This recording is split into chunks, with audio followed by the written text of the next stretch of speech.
जय हिंद। आप सभी को स्वागत है अपना यूट्यूब चैनल GKGS अचीवर्स पर। तो चलिए इस सेशन में आज देखने वाले हैं हम लोग राज्यसभा।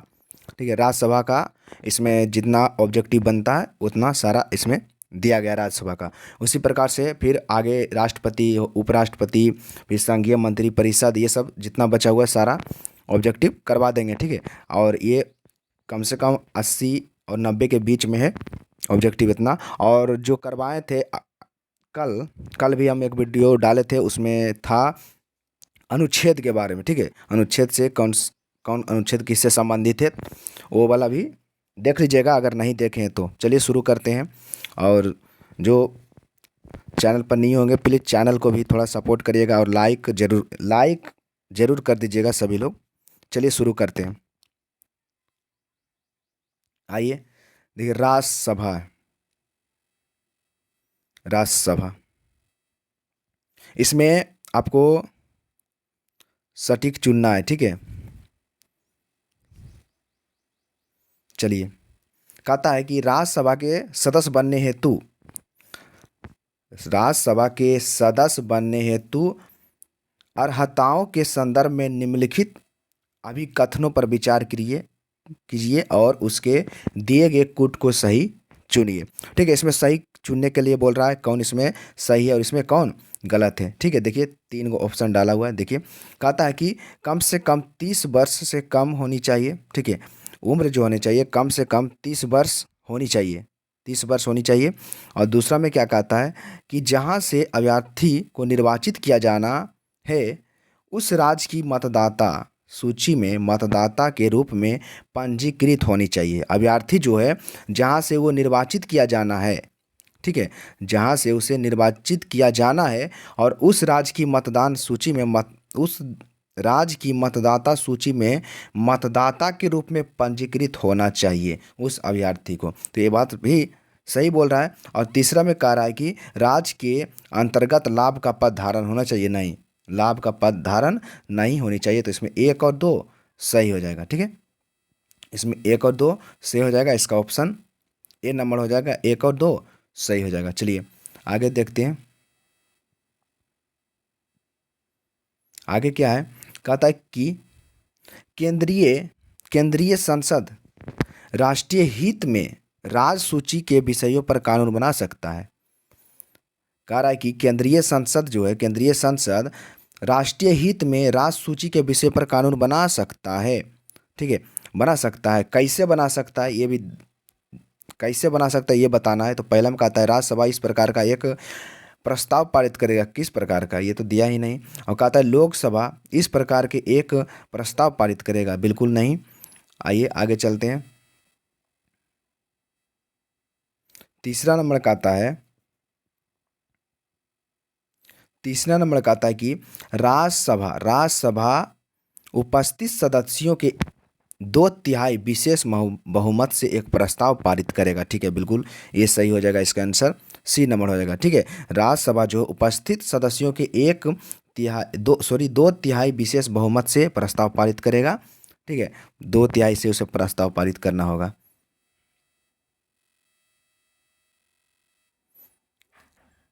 चलिए 3 नंबर में देख लीजिए, तीसरा क्वेश्चन क्या कहता है कि राज्यसभा को कौन ऐसे अनयन अधिकार पत्र प्राप्त है जो लोकसभा को नहीं है। राज्यसभा को कौन सा एक अधिकार प्राप्त है जो कि लोकसभा को नहीं है। इसमें बताना है आपको कौन नहीं है, यानी राज्यसभा को है और लोकसभा को नहीं है। तो इसका आंसर हो जाएगा ए और बी दोनों हो जाएगा। ठीक है, ए और बी दोनों। राज्य सूची में किसी विषय को राष्ट्रीय महत्व घोषित करना, ये बिल्कुल सही है। जो कौन कहता है राज्यसभा को प्राप्त है। और अखिल भारतीय सेवा स्थापित करने का अधिकार संघ सरकार को देना, ये भी कौन कर सकता है, ये राज्यसभा ही कर सकता है। चलिए इसका आंसर ए और बी दोनों हो जाएगा। चलिए आइए आगे।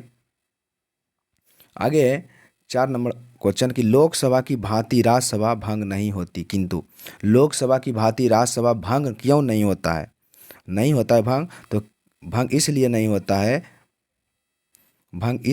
होता है कि प्रत्येक 2 वर्ष के बाद उसके 1/3 सदस्य का सदस्यता समाप्त हो जाता है। ठीक है, इसलिए लोकसभा की भांति राज्यसभा भंग नहीं होता, इसलिए राज्यसभा एक अस्थाई सदन है और लोकसभा और अस्थाई सदन है। ठीक है, और पता होगा ये सब। चलिए, तो इसका आंसर बी हो जाएगा। चलिए 1 सेकंड रुकिएगा। चलिए 5 नंबर में कहता है निम्नलिखित में कौन राज्यसभा की एकांत एक एकांतिक शक्ति के अंतर्गत आता है। ठीक है, कह रहा है कि राज्यसभा के एकांतिक शक्ति के अंतर्गत जो आता है वो कौन आता है, राज्यसभा के एकांतिक शक्ति के अंतर्गत इसमें आता है वो कौन आता है। 5 नंबर का इसमें बताना है। 5 नंबर का आंसर हो जाएगा अखिल भारतीय सेवाओं का सृजन। ठीक है, अखिल भारतीय सेवाओं का सृजन जो किसके अंतर्गत आता है, राज्यसभा की एकांतिक शक्ति के अंतर्गत आता है, अखिल भारतीय सेवाओं का सृजन। आइए 6 नंबर में। 6 का आता है कि निम्नलिखित में कौन कथन सही है, सही नहीं है। कौन सा कथन इसमें सही नहीं है। देखिए, कहता है राज्यसभा की अधिकतम संख्या कितना, 250, बिल्कुल 250 होता है। और राज्यसभा निरंतरता एक प्रतीक है, पता होगा, राज्यसभा एक निरंतरता का प्रतीक है। ठीक है, बिल्कुल सही, ये भी सही है। और कहता है कि राज्यसभा के 2/3 सदस्य प्रत्येक एक दूसरे वर्ष की समाप्ति पर पदमुक्त हो जाते हैं। नहीं, 2/3 नहीं होता, 1/3 होता है। चलिए, ये गलत हो गया, तो इसका आंसर सी नंबर हो जाएगा। चलिए आइए 7 में। 7 कहता है कि निम्न में से किसी परिस्थिति के अंतर्गत राज्यसभा को भंग किया जा सकता है। किसी भी परिस्थिति के अंतर्गत राज्यसभा को अगर भंग करना है तो आप किससे भंग कर सकते हैं, भंग कैसे कर सकते हैं, जब देश का वित्तीय आपातकाल घोषित हो। नहीं, बिल्कुल नहीं। जब संवैधानिक तंत्र असफल हो जाने पर आपातकाल की घोषणा हो। नहीं, ये भी नहीं होगा। उपयुक्त दोनों नहीं होगा, इसमें इनमें से कोई नहीं होगा।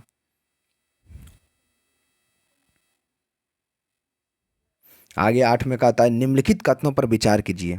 निम्नलिखित कथनों पर विचार करने के लिए बोल रहा है 8 नंबर का। इसमें देखिएगा 8 नंबर में क्या कह रहा है, कह रहा है कि केवल राज्यसभा में यह शक्ति निहित है कि वह यह घोषित करे कि राज्य सूची में किसी विषय के संबंध में राष्ट्रीय हित में संसद विधि बना सकती है। संसद विधि बना सकती है। ठीक है, ये बिल्कुल सही कह रहा है। देखिए फिर से बोल देते हैं। कह रहा है कि केवल राज्यसभा में यह शक्ति निहित है कि वह यह घोषित करे कि राज्य सूची में किसी विषय के संबंध में राष्ट्रीय हित में संसद विधि बना सकती है। ठीक है, ये कथन सही है। और दूसरा कहता है कि आपात की उद्घोषणा का अनुमोदन करने वाले संकल्प केवल लोकसभा स्थापित करते हैं, लोकसभा द्वारा पारित किए जाते हैं। बिल्कुल नहीं, ये गलत हो जाएगा। इसका आंसर केवल एक सही होगा कि केवल राज्यसभा में यह शक्ति निहित है कि यह घोषणा करे कि राज्य सूची में किसी विषय के संबंध में राष्ट्रीय हित में संसद विधि बना सकती है। ठीक है, और ये इसका 2 नंबर गलत हो जाएगा। चलिए आगे 9 नंबर में। 9 कहता है कि राज्यसभा के संदर्भ में निम्नलिखित में कौन सा कथन सही है। राज्यसभा के संदर्भ में निम्नलिखित में कौन सा कथन सही है, राज्यसभा के संबंध में कौन सा कथन सही है, इसमें देखना है। कहता है कि इसके 1/3 सदस्य प्रत्येक 2 वर्ष अवकाश प्राप्त करते हैं। ठीक है, यही तो हो गया। 1 नंबर इसका आंसर सही हो जाएगा।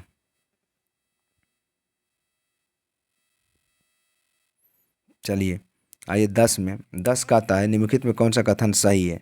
10 का कथन इसमें कौन सा सही है, देख लीजिए। कहता है राज्यसभा के सभी सदस्यों का निर्वाचन राज्यों के विधानसभाएं करती है। बिल्कुल गलत। कहता है अगला कि राष्ट्रपति राज्यसभा का पदेन सभापति होता है, अतः राज्यसभा का कोई सदस्य ही उपराष्ट्रपति पद के चुनाव लड़ सकते हैं। नहीं, नहीं लड़ता है। बी नंबर भी गलत हो जाएगा इसका आंसर। ठीक है, चलिए सी का आता है कि लोकसभा और राज्यसभा में एक बात में अंतर है कि लोकसभा का निर्वाचन कोई भी प्रत्याशी भारत के किसी भी राज्य से किसी भी राज्य से लड़ सकता है, परंतु राज्यसभा का प्रत्याशी सामान्यतः वही होना चाहिए जहाँ का वो प्रत्याशी बन रहा है। ठीक है, बिल्कुल जहाँ का वो प्रत्याशी बन रहा है वहीं की हम बताते हैं। ठीक है, वही मतदाता सूची में उसका नाम भी होना चाहिए। चलिए, हो जाएगा इसका आंसर सी नंबर हो जाएगा। इधर बड़ा बड़ा, अब उधर इधर छोटा छोटा क्वेश्चन मिलेगा। ठीक है, चलिए आइए 11 में कहता है वह कौन सी सभा है जिसका अध्यक्ष उस सदन का सदस्य नहीं होता है। वह सा कौन सा, बताना, वह कौन सा या फिर कौन सा सभा है जिसका अध्यक्ष उस सदन का सदस्य नहीं होता है, बताएगा। 11 का हो जाएगा राज्यसभा। 11 का आंसर राज्यसभा हो जाएगा।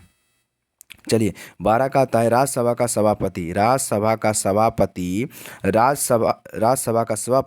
सदस्यों द्वारा चुने जाते हैं।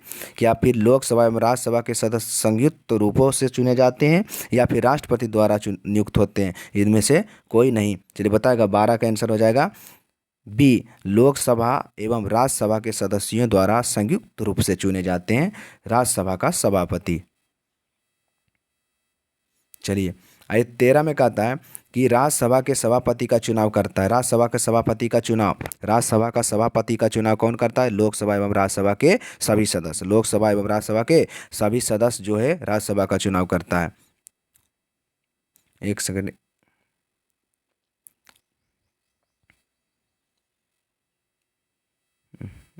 रुकिएगा।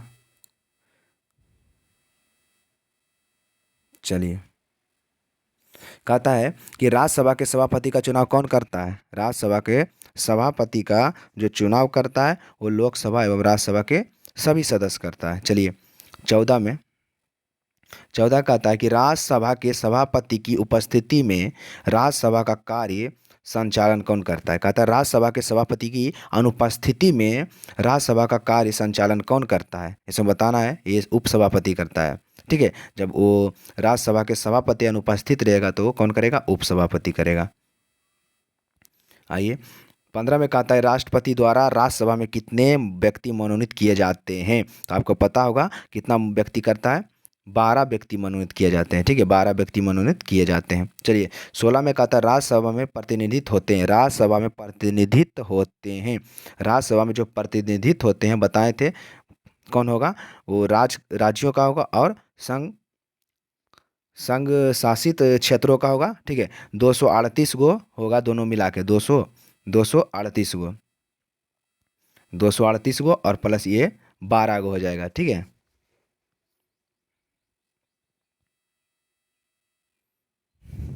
चलिए देखिए 16 तो हो गया। 17 आइए, 17 कहता है कि राज्यसभा में गणपूर्ति के लिए निर्धारित संख्या, यानी कोरम के लिए, गणपूर्ति के लिए निर्धारित संख्या जो होती है वो टोटल होता है 25 गो। ठीक है, राज्यसभा में गणपूर्ति के लिए निर्धारित संख्या कितना होता है? 25 होता है। चलिए 18 में कहता है राज्यसभा को भंग करने का अधिकार किसे प्राप्त है? राज्यसभा को अगर भंग करते हैं तो किसका अधिकार प्राप्त है? इनमें से कोई नहीं। ठीक है,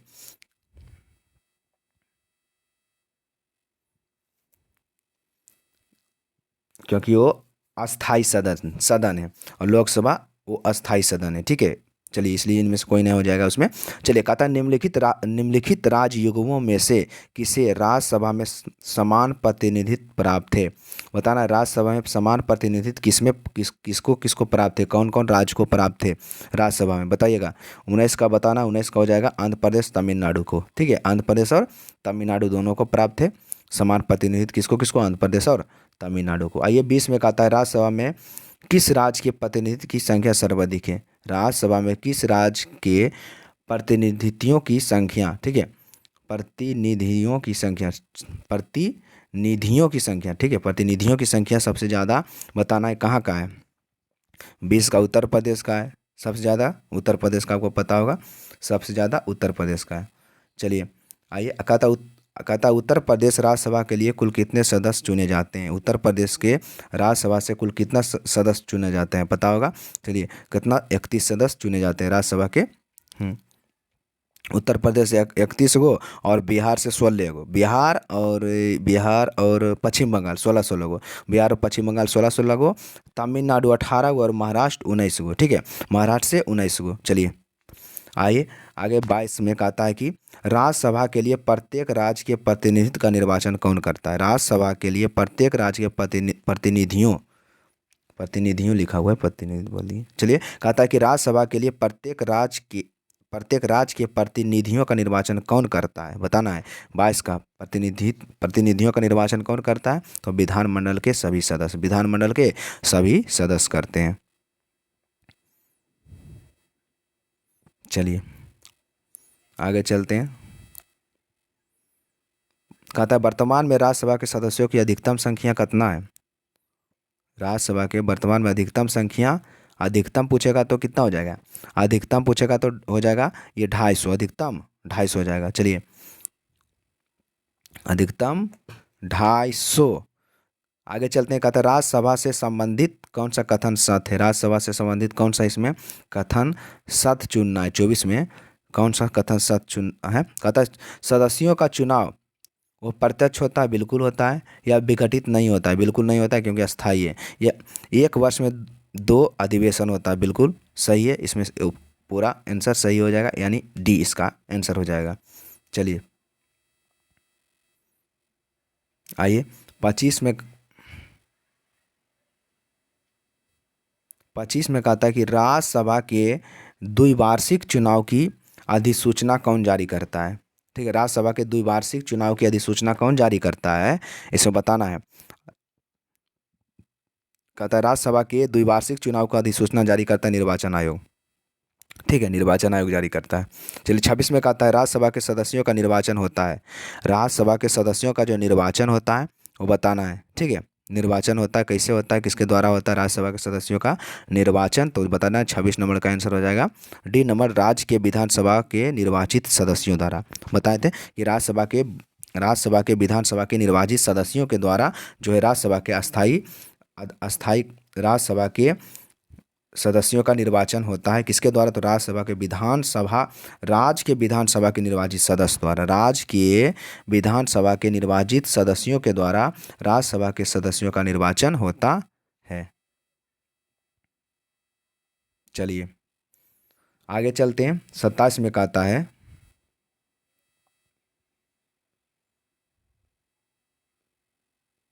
एक सेकेंड, चलिए 27 में कहता है कि स्वतंत्र भारत में राज्यसभा के प्रथम सभापति कौन थे। स्वतंत्र भारत में राज्यसभा के प्रथम सभापति जो थे उसका नाम था डॉक्टर राधा कृष्णन। ठीक है, डॉक्टर सर्वपल्ली राधा कृष्णन, जो कि स्वतंत्र भारत के राज्यसभा के प्रथम सभापति डॉक्टर सर्वपल्ली राधा कृष्णन। चलिए 28 में कहता है कि जिन संघ शासित क्षेत्र में विधानसभाएं नहीं होती है उनके प्रतिनिधित्व किस प्रकार चुने जाते हैं। कहता है कि जिन केंद्रशासित क्षेत्र में विधानसभाएं नहीं होती है उसके प्रतिनिधित्व किस प्रकार चुने जाते हैं। चलो बताना है, इसमें बताएगा उसके विशेष निर्वाचन मंडल के द्वारा। ठीक है, विशेष निर्वाचन मंडल के द्वारा चुने जाते हैं, जिसमें जिस संघ शासित क्षेत्र में विधानसभाएं नहीं होती है उसमें विशेष निर्वाचन मंडल के द्वारा प्रतिनिधि चुने जाते हैं। चलिए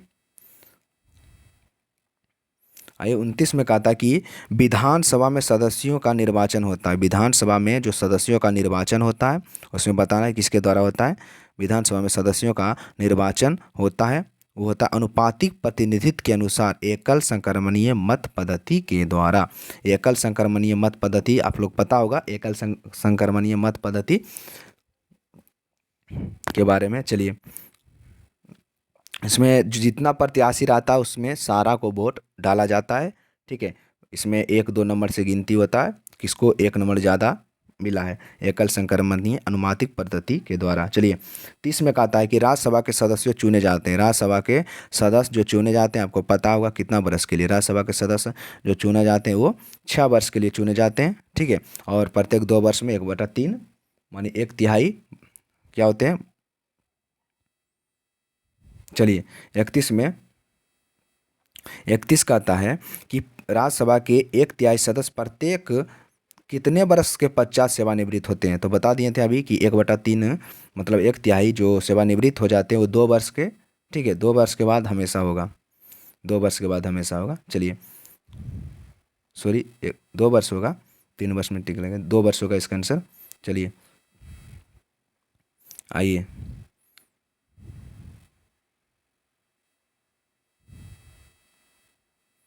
बत्तीस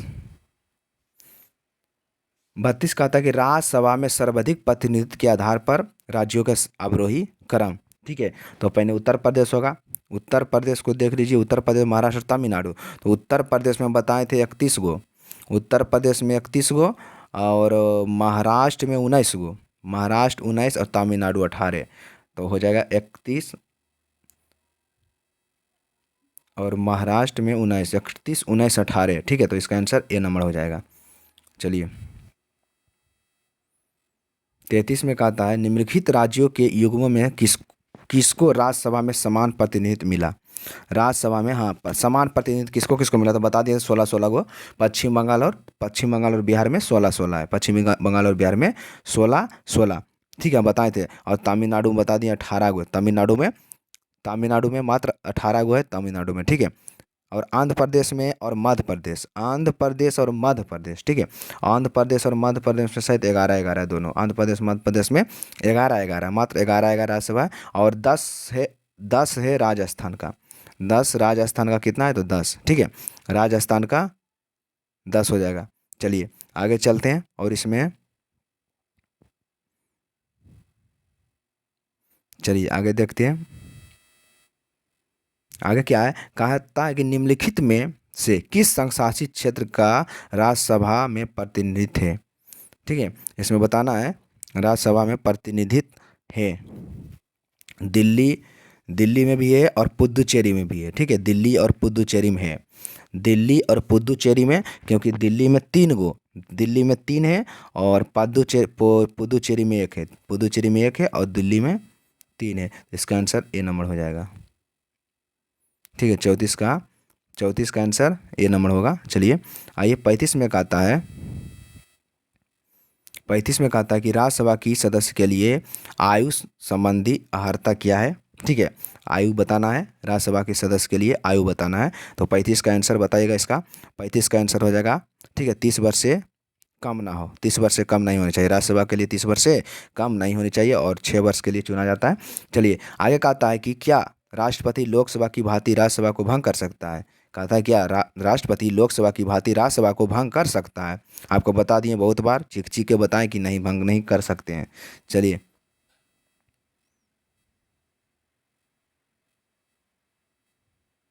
आई 37 में कहता है, 37 तो हो नहीं, कहता है कि क्या राज्यसभा के सभी सदस्यों का निर्वाचन एक साथ होता है? बताएगा क्या राज्यसभा के सदस्यों का निर्वाचन एक साथ होता है? नहीं, एक साथ नहीं होता है, राज्यसभा के सदस्यों का निर्वाचन एक साथ नहीं होता है। चलिए 38 में कहता है कि नई अखिल भारतीय सेवाएं स्थापित करने की दृष्टि से विशेष महत्व है। कहता है नई अखिल भारतीय सेवाएं स्थापित करने की दृष्टि से विशेष महत्व किसका है? ठीक है, किसके द्वारा आप नई अखिल भारतीय सेवाओं का स्थापित कर सकते हैं स्थापित, तो बताइएगा। चलिए बताना इसमें 38 का आंसर बी हो जाएगा, राज्यसभा के प्रस्ताव के द्वारा, ठीक है, राज्यसभा के प्रस्ताव के द्वारा नई अखिल भारतीय सेवाएं स्थापित कर सकते हैं। आइए 39 में कहता है कि किस बरस राज्यसभा ने संकल्प पारित करके संसद को व्यापार, वाणिज्य, वस्तुओं की उपलब्धि तथा वितरण के संबंध में कानून बनाने का अधिकार दिया था? किस वर्ष दिया था बताएगा? ये कानून जो दिया गया था वो दिया गया था 1952 में, 1952 में, ठीक है, 1952 में संकल्प पारित करके संसद को व्यापार, वाणिज्य, वस्तुओं की उपलब्धि, वितरण के संबंध में कानून बनाने का अधिकार 1952 में दिया था। चलिए 40 में कहता है कि संसद के किसी भी सदन के दो सत्रों के बीच अंतराल अधिकतम कितना से अधिक नहीं होनी चाहिए? अधिक मतलब किससे अधिक नहीं हो चाहिए, कितना वर्ष के अधिक नहीं होनी चाहिए संसद के 2 सत्रों के बीच का अंतराल कितना से अधिक नहीं होनी चाहिए, 6 माह से अधिक नहीं होनी चाहिए, 6 माह के अंदर भरना होगा उसको। चलिए कहता है निम्नलिखित में कौन संसद का अस्थायी एवं उच्च सदन है। संसद का अस्थायी सदन और उच्च सदन भी माना गया, अस्थायी और उच्च सदन तो हो जाएगा राज्यसभा।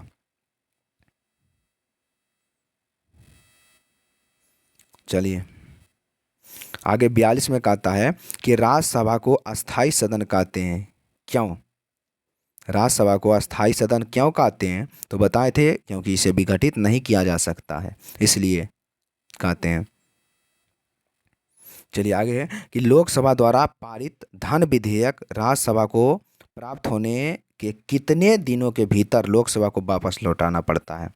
बताएगा कि लोकसभा द्वारा पारित धन विधेयक राज्यसभा को प्राप्त होने के कितने दिनों के भीतर लोकसभा को वापस लौटाना पड़ता है? बताएगा 43 का हो जाएगा 14 दिन के भीतर। ठीक है, 14 दिन के भीतर। और बताए थे राष्ट्रपति पर महाभियोग लगता है तो 14 दिन पहले भी उसे सूचना दिया जाता है। चलिए 44 में कहता है राज्यसभा में राज्यों का प्रतिनिधित्व किस बात पर निर्भर करता है? राज्यसभा में राज्यों का प्रतिनिधित्व किस बात पर निर्भर करता है?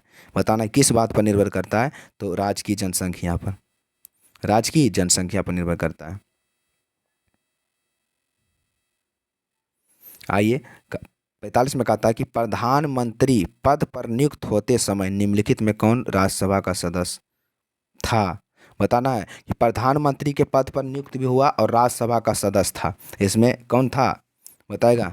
इसमें सारा हो जाएगा, इंदिरा गांधी भी था, मनमोहन सिंह भी था, और इंदिरा गांधी भी थे और मनमोहन सिंह भी थे और इंद्र कुमार गुजराल, ठीक है, ये भी थे। चलिए 45 का आंसर हो जाएगा इनमें से सभी हो जाएंगे। ठीक है, ये प्रधानमंत्री के पद पर रहे थे और राज्यसभा का सदस्य रहे थे। चलिए आइए कहता है कि लोकसभा और राज्यसभा में गणपूर्ति की संख्या कुल सदस्य का कितना होनी चाहिए?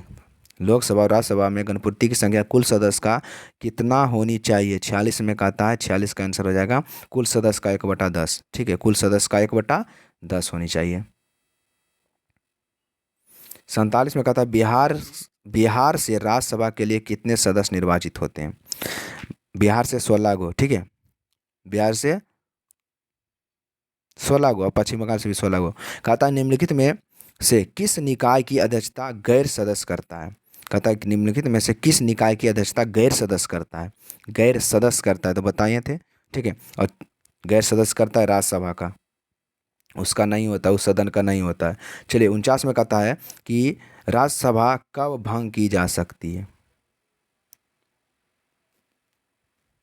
कब भंग की जा सकती है? बताइएगा। राज्यसभा कभी भंग नहीं की जा सकती है। ठीक है, कभी भी नहीं भंग कर सकते हैं उसको, उसका आंसर डी हो जाएगा।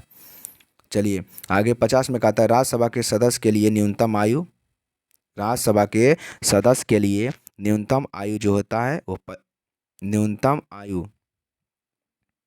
राज्यसभा के सदस्य के लिए न्यूनतम आयु जो होता है, ठीक है, वो कितना बरस होता है? 30 बरस होता है। राज्यसभा के सदस्य के लिए न्यूनतम आयु 30 बरस। चलिए कहता है राज्यसभा के सदस्य का कार्यकाल कितने बरस का होता है? तो 6 बरस का होता है, ये सब बताए थे। चलिए आगे चलते हैं।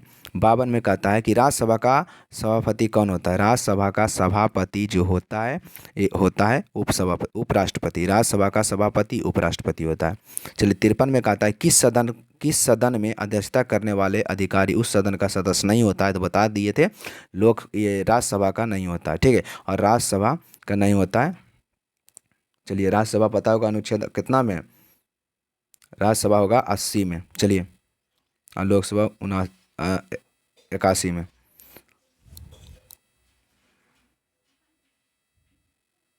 चलिए 54 के देखिएगा। 54 कहता है कि हमारे संविधान के अनुसार राज्यसभा का कार्यकाल कितना बरस? 6 बरस। बता दिए थे 6 बरस होता है। ठीक है, राज्यसभा का कार्यकाल समाप्त होने का विषय नहीं है। वो क्या कह रहा है कि हमारे संविधान के अनुसार राज्यसभा का कार्यकाल तो समाप्त होने का विषय नहीं है। ठीक है, समाप्त नहीं हो सकता है राज्यसभा का, ऐसे उसमें 6 बरस के लिए चुने जाते हैं लोग। चलिए आइए 55 में कहता है कि संविधान का अनुच्छेद 312 राज्यसभा को निम्नलिखित में से किसका अधिकार प्रदान करता है? 312 जो है अनुच्छेद 312 राज्यसभा को निम्नलिखित में किसका अधिकार प्रदान करता है? ठीक है, 55 का बताइएगा किसका अधिकार प्रदान करता है? तो एक या अधिक अखिल भारतीय सेवा सृजित करने का। ठीक है, एक या अधिक अखिल भारतीय सेवा सृजित करने का अधिकार प्राप्त करता है, अनुच्छेद 312। चलिए आइए 56 का आता है कि लोकसभा द्वारा विचारार्थ भेजे गए वित्त विधेयक को राज्यसभा अधिकतम कितने समय तक रोक सकते हैं, इसमें बताएगा कितने समय तक रोक सकते हैं। तो इसको बता दिए थे मात्र 14 कितना दिन तक, तो 14 दिन तक। ठीक है, 14 दिन तक रोक सकता है, उससे ज़्यादा नहीं रोक सकता है। चलिए सारा क्वेश्चन पूछा गया, सारा प्रीवियस क्वेश्चन है। आइए 57 में कहता है, 57 कहता है कि 57 कहता है कि राज्यसभा एक अस्थाई सदन होने के कारण इसके, अस्थाई सदन होने के कारण इसके क्या, तो एक कहता है कि 1/3 सदस्य प्रति 2 वर्ष निवृत्त होते हैं। ठीक है, यही तो पहले नंबर सही हो गया, एक ही नंबर सही हो गया। ठीक है, आपको पता होगा 1/3 सदस्य प्रति 2 वर्ष सेवानिवृत्त हो जाते हैं। चलिए आइए 58 में देख लीजिएगा, कहता है राज्यसभा के सदस्यों को नामित करने का अधिकार निम्नलिखित में से किसको है। राज्यसभा के सदस्य को नामित करने का अधिकार किसको है, पता होगा आपको। 58 का आंसर राष्ट्रपति को, 58 का आंसर ए हो जाएगा, राष्ट्रपति। आइए 59 में कहता है निम्नलिखित में से किसमें राज्यसभा कोई भूमिका नहीं होती है, किसमें राज्यसभा का कोई भूमिका नहीं होती है। ठीक है, निम्नलिखित में से किसमें, तो अध्यक्ष के निर्वाचन में राज्यसभा का कोई भूमिका नहीं होती है, अध्यक्ष के निर्वाचन में। चलिए 60 में कहता है कि राज्यसभा कभी कह सकता है, राज्यसभा भंग नहीं हो सकता है। ठीक है, बिल्कुल सही आंसर ए हो जाएगा, 60 का आंसर ए, कभी नहीं भंग हो सकता है। चलिए आगे 61 में कहता है कि वे 12 सदस्य जिन्हें राष्ट्रपति द्वारा राज्यसभा के लिए नाम निर्देशित किए जाते हैं उन्हें किस क्षेत्र में विशेष व्यवहार उनका अनुभव होना चाहिए। तो आपको पता होगा इसमें कला हो गया, विज्ञान हो गया, साहित्य हो गया, समाज हो गया, इस सभी में इसको होनी चाहिए। ठीक है, तो 61 का आंसर हो जाएगा इसका डी, सभी होने चाहिए, साहित्य, समाज सेवा और विधान एवं कला।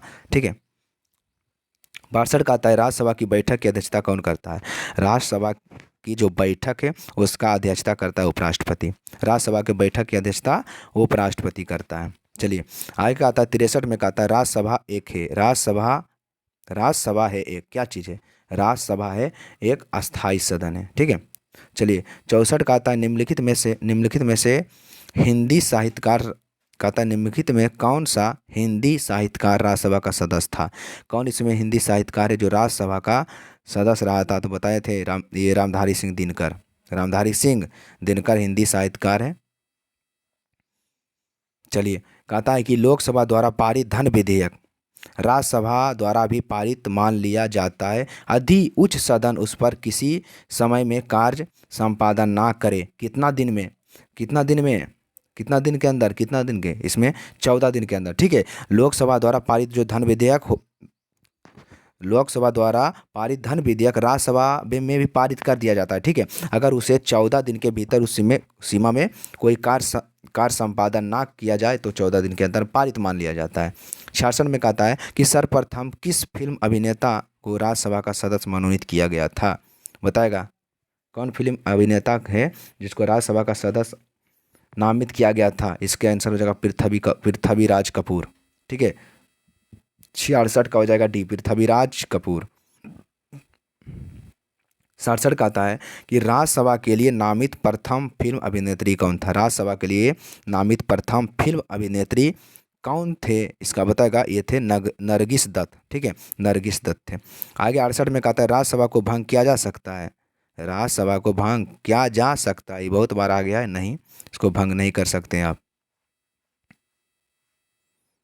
आइए 69 में कहता है कि भारत में किसकी सेवानिवृत्ति के बिना कोई भी सरकारी खर्चा नहीं किया जा सकता है। ठीक है, भारत में किसकी सेवाकृति के बिना कोई भी सरकारी खर्चा नहीं किया जा सकता है, बताइएगा। इसका आंसर हो जाएगा संसद। ठीक है, संसद के। आइए 70 में कहता है कि राज्यसभा द्वारा लोकसभा को धन विधेयक कितने समय लौटा दिए जाने चाहिए। राज्यसभा द्वारा लोकसभा को धन विधेयक कितने समय में लौटा दिया जाना चाहिए, 70 का बताएगा। 70 का हो जाएगा 14 दिन। 71 का आता है कि राज्यसभा को भंग करने में कौन सक्षम है। राज्यसभा को भंग करने में कोई सक्षम है, कोई सक्षम नहीं है।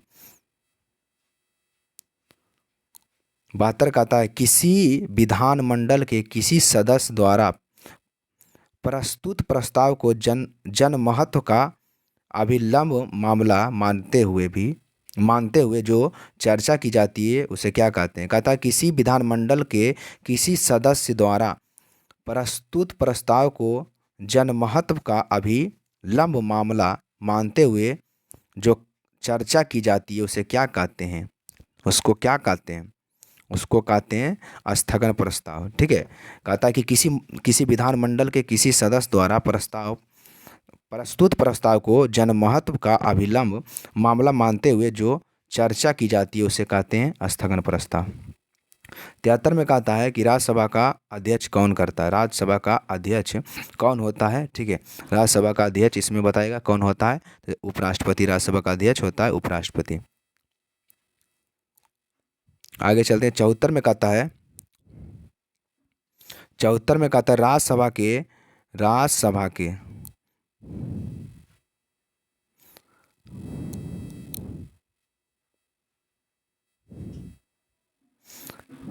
कहता है राज्यसभा के 200वां सत्र की अध्यक्षता किसने की थी। राज्यसभा के 200वां सत्र की अध्यक्षता किसने की थी बताएगा। किसने किया था ये क्या था, भैरों सिंह शेखावत। ठीक है।